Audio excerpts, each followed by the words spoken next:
madaxweynaha dowlad goboleedka galmudug Axmed Cabdi Kaariye Qoorqoor ayaa degmada Abarwaaqe ee gobolka Mudug ka dhagax dhigay xarun isbitaal oo ay iska kaashanayaan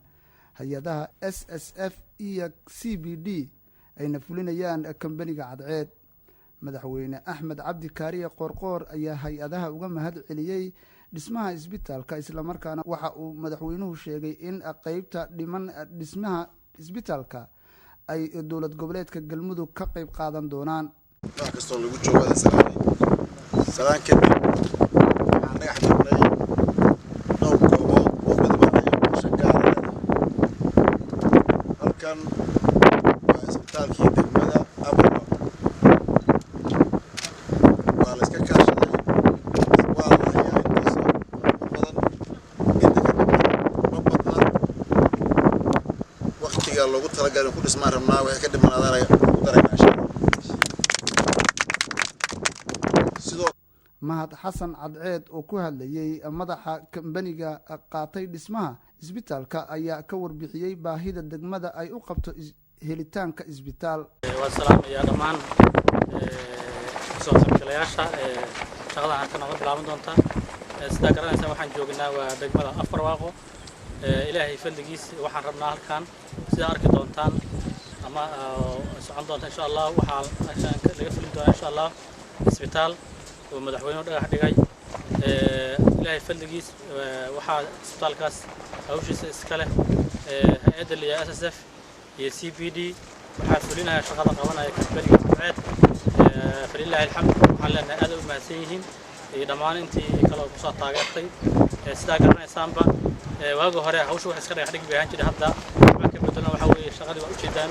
taageer gaariga sawirkiisa waxyaalaha sidii insha Allah taala waxaan rajaynaynaa SSF iyo CBD iyo dhammaan inta kale oo waxqabata sidaas ay SSF ay qabteen inay waxqabtaan iyaguna halkana waxaa ku diyaara tiimkii insha Allah kambaniga cadceed anuu waxaan ahay jeermaankii yani kambaniga insha Allah taala waxay noqon doontaa bilowgeedu sida u jeedaan waxa lagu soo gudbin doonaa kambaniga shaqada uu wado insha Allah muddo bil aan ku soo gudbin doonaa adeeggiisu insha Allah ka laga howlgalayaa wixii sameeyna hadii Allah idno. Cabdikaafi Deyndeyn waxa uu ka mid yahay mas'uuliyiinta kambaniga cadceed waxa uu u mahad celiyay hay'adaha bixiyay dhaqaalaha lagu dhisayo isbitaalka. maanta waxaan joognaa degmada oo ka dhigaya isbitaal madaxweynaha mudane Axmed Cabdi Kaariye Qoorqoor isbitaalkaas oo ay iska kaashadeen oo ay safanka hay'adda SSF iyo CBD nala soo marsiyay anuguna aan nahay inta ugu fulinayay isbitaalkaas oo degmadana u qabtay baahi aad iyo aad u weyn waa ka mahad celinaynaa mashruuca ay hay'adda SSF iyo iska kaashadeen iyo CBD oo ay keeneen isbitaalkan aad iyo aad u mahad celinaynaa waxaan ka sugaynaa mashruucyo kale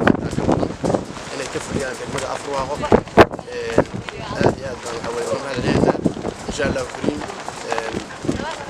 barigaanina waxaan rajaynaynaa shaqadan in ku soo kooba aan wadno haddii ilaahay qadaro bil muddada